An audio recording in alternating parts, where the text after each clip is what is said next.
UPSC civil services examinations అంటే IAS IPS వీటి కోసం ప్రిపేర్ అయ్యే వాళ్ళ కోసం సిఎస్బిఎస్ అకాడమీ ఒక కొత్త బ్యాచ్ స్టార్ట్ చేస్తుంది. ఇది ఆన్లైన్లో వినొచ్చు, ఆఫ్లైన్లో వినొచ్చు. ఈ బ్యాచ్ జూలై 17వ తారీఖు నుంచి స్టార్ట్ అవుతుంది. ఇంట్రెస్ట్ ఉన్న వాళ్ళు కాంటాక్ట్ చేయొచ్చు ఈ నెంబర్స్కి.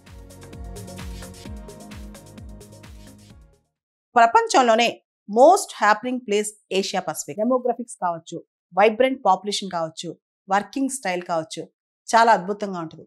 ఇదే ప్రాంతంలో మనం చూస్తే చైనా, ఇండియా ఇవన్నీ కూడా మంచి జనాభాతో వర్ధిల్లుతూ ఉంటాయి.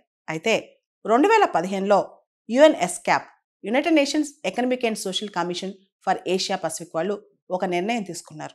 మనకు తెలుసు మొత్తం ఈ ప్రపంచంలో ఈ భాగం ఏషియా పసిఫిక్ భాగంలో జననాలు, మరణాలు, బర్త్స్, డెత్స్ ఇవన్నీ కూడా చాలా కీలకం అన్నమాట. కాబట్టి civil registration and vital statistics CRVS అనే కాన్సెప్ట్ తీసుకొచ్చారనమాట.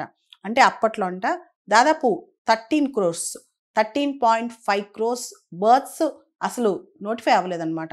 అంటే ఈ ప్రాంతంలో 13 కోట్ల జనాభా పిల్లలు పుట్టినట్టు కూడా రిజిస్ట్రేషన్ ఎక్కడ అవ్వాల. అంతేకాదు డెత్స్ కూడా రిజిస్ట్రేషన్ అవ్వట్లా.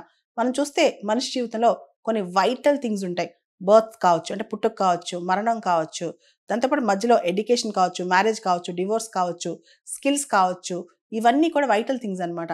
వీటి మీద సరిగ్గా గవర్నమెంట్కి అవగాహన లేకపోతే, వీటికి సంబంధించి గవర్నమెంట్ సరిగ్గా డేటా లేకపోతే, రిజిస్ట్రేషన్ లేకపోతే ఎటువంటి ప్రోగ్రామ్స్, పాలసీస్ తీసుకురాదు. ఉదాహరణకి ఎంతమంది పుట్టారు, ఏ ఏజ్ గ్రూప్లో ఉన్నారు, ఎంత ఐఎంఆర్ ఉంది, ఎంఎంఆర్ ఉంది, ఇవి తెలియకపోతే గవర్నమెంట్ వెల్ఫేర్ స్కీమ్స్ ఎలా చేస్తాయి? అదేవిధంగా ఎలా మరణాలు సంభవిస్తున్నాయి, డెత్ రేట్ ఎలా ఉంది, ఏ కారణం వల్ల మరణాలు వస్తున్నాయి, ఇదంతా కూడా. దాంతోపాటు ఏ వయసులో పెళ్లి చేసుకుంటున్నారు, ఎక్కువ ఏ ప్రాంతాల్లో విడాకులు తీసుకుంటున్నారు, దానికి కారణాలు ఏంటి, చాలా గవర్నమెంట్కి స్టాటిస్టిక్స్ చాలా అవసరం అనమాట. అయితే ఏషియా పసిఫిక్ ప్రాంతంలో ఒకప్పుడు ఈ స్టాటిస్టిక్స్ చాలా తక్కువగా రిజిస్టర్ అయ్యాయి అనమాట. మనం కనుక గమనిస్తే దాదాపు 13.5 crore పాపులేషన్ జనాభా పుట్టికే ఆ స్టాటిస్టిక్స్ లేవు అనమాట. దాన్ని ఒక డికేడ్ తీసుకొచ్చారు. 2015 నుంచి 2025 వరకు ఈ డికేడ్ మొత్తం కూడా యుఎన్ఎస్కాప్ వాళ్ళు ఏషియా పసిఫిక్ ప్రాంతంలో civil registration and vital statistics collect చేయడానికి కంప్లీట్గా డికేడ్ మొత్తం డెడికేట్ చేశారనమాట. దీనికి గాను బెనిఫిట్ ఏంటంటే దాదాపు ప్రస్తుతం 10 years బ్యాక్ అయితే 13.5 కోట్ల పుట్టుకలే రిజిస్టర్ అవ్వాలా. ఇప్పుడు 1.4 crore బర్త్స్ రిజిస్టర్ అవ్వలేదన్నమాట. అంటే చాలా వరకు గణనీయంగా తగ్గించుకున్నారనమాట. రిజిస్ట్రేషన్ కానీ, జననాలు కానీ, మరణాలు కానీ ఇవన్నీ కూడా.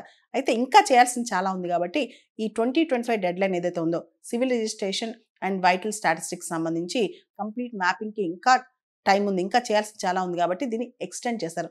2030 వరకు దీన్ని ఎక్స్టెండ్ చేశారనమాట. ఇంకొక 5 సంవత్సరాల కాలం ఎక్స్టెండ్ చేశారు.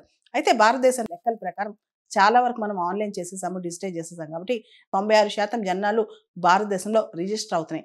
అంతేకాదు మన దేశంలో registration of birth and deaths act 1969 ప్రకారం ఖచ్చితంగా ప్రతి పుట్టుక, ప్రతి మరణం రిజిస్టర్ చేయాలన్నమాట. దాంతోపాటు దీని బాధ్యత మొత్తం కూడా రిజిస్ట్రార్ జనరల్ అండ్ సెన్సస్ కమిషనర్దే. అయితే ఇంకా మన దేశంలో చేయాల్సింది చాలా ఉందన్నమాట. ముఖ్యంగా మ్యారేజ్, డివోర్స్, డెత్స్ వీటికి సంబంధించి ఇంకా చాలా ఐడెంటిఫై చేయాల్సి వస్తుంది. అన్నిటికన్నా ముఖ్యంగా మన దేశంలో స్కిల్ సెన్సెస్ కూడా చాలా అవసరం అనమాట. ఏ స్కిల్స్ ఎప్పుడు ఎలా, ఎవరు ఎలా నేర్చుకుంటున్నారు, దీనికి సంబంధించి కూడా మన దగ్గర డేటా లేదనమాట. సో ప్రపంచంలో దేశాల్లో ఇప్పుడున్న పరిస్థితిలో ఏ వైటల్ స్టాటిస్టిక్స్ కావాలన్నా సరే మనం ఖచ్చితంగా వాటిని కలెక్ట్ చేసుకోవాల్సిందే. ఏ ప్రభుత్వం అయితే ప్రజల యొక్క డెమోగ్రఫిక్స్, డేటా, స్టాటిస్టిక్స్ మీద దృష్టి పెట్టుద్దో ఆ ప్రభుత్వం వెల్ఫేర్ మీద దృష్టి పెట్టినట్లు లెక్క. ఉదాహరణకి మెగస్తనీస్ ఇండికా రాసినప్పుడు మౌర్యన్ పీరియడ్లో ఏ విధంగా ప్రజల యొక్క స్టాటిస్టిక్స్ కలెక్ట్ చేసేవాళ్ళు, సెన్సస్ కలెక్ట్ చేసేవాళ్ళు అని చెప్పి నీట్గా ఆయన పుస్తకంలో రాశారనమాట. ఆ తర్వాత గుప్తా పీరియడ్లో కూడా ఇది కంటిన్యూ అయిందంట. అయితే హర్షవర్ధన పీరియడ్ వచ్చేసరికి ఇది మొత్తం ఆగిపోయిందంట. తర్వాత మళ్ళీ అక్బర్ టైంలో ప్రజల యొక్క సెన్సస్ తీసుకోవడం మొదలెట్టారంట. అంటే ప్రజల యొక్క గణాంకాలు తీసుకోవడం వల్ల ప్రభుత్వం ప్రజలపైన ఎలా దృష్టి పెడుతుంది, ఎలాంటి ప్రోగ్రామ్స్ మీద దృష్టి పెడుతుందో మనకు అవగాహన కలుగుతుంది అనమాట. కాబట్టి ప్రభుత్వాల యొక్క నిబద్ధత తెలియాలంటే వాళ్ళు ప్రజల యొక్క వైటల్ స్టాటిస్టిక్స్ ఎలా కలెక్ట్ చేస్తున్నారో చూడాలి. మనకు కూడా 2026లో సెన్సస్ జరగబోతుంది. దాని రిజల్ట్స్ 2030లో రాబోతున్నాయంట.